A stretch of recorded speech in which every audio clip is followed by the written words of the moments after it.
So flashy words. So everybody know what slam is? I know there's slam after this. Does everybody know what slam is before I do this poem? No? Okay, so slam is competition between poets.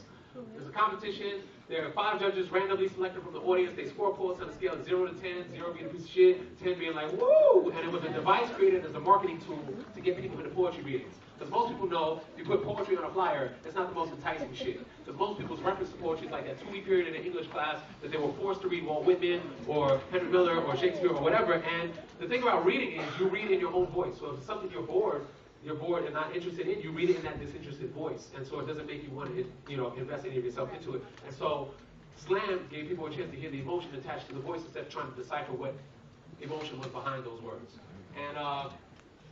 And so I wrote this poem, Flashy Words, when I was into slam. And here it is.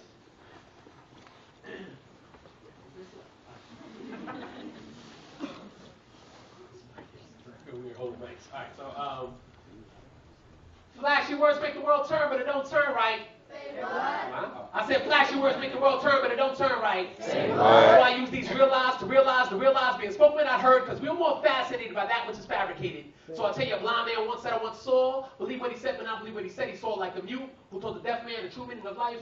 There are 3 types of people in the world today. Those who play the game, those who watch the game, and those who don't even know the game is being played. And that's a bit if you paint a picture. And a picture's worth 1,000 words, but a picture worth 1,000 words means shit if 1,000 words don't mean shit. Or if 1,000 words means that picture means shit. Words, they can mean so many things like I love you. 3 words can be the infinite amount to one person, not enough to another. Not enough intent is held behind those words. But you ever notice the most important word is the one that separates the you and the I is that love. Love could be the cure of all our pain, or the pitchfork for the pseudo-experience, seeking in search of that pseudo-experience, like those confuse sex with love. Because sex as love is love to those in search without a searchlight.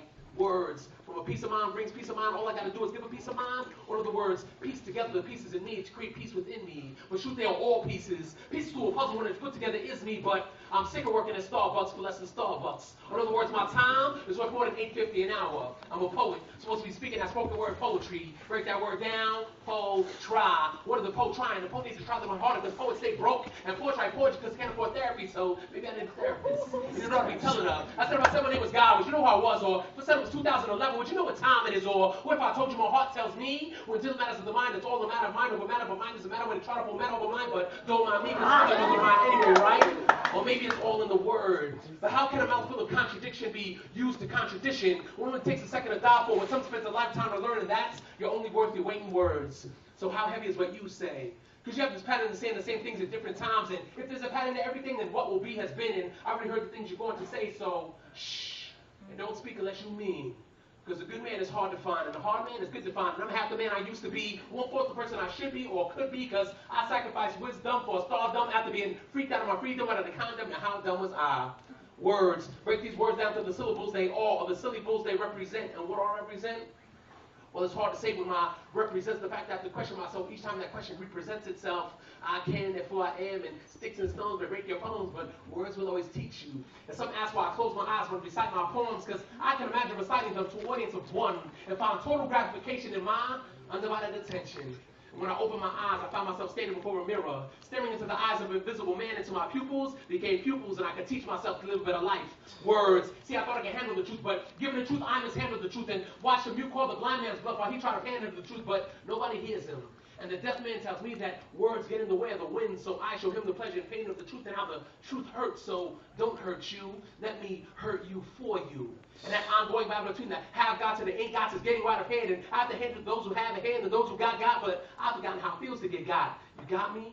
Concepts. They can mean so many things like the loss of love, and how losing love is better than not loving at all, but I beg to differ because I'd rather lose a love I never had and win a love that never seems to lose, but having your cake and eating it too makes me greedy, so I stay starving for any piece of cake that I can get. Words do make the world turn, but what if I told you that words weren't good enough?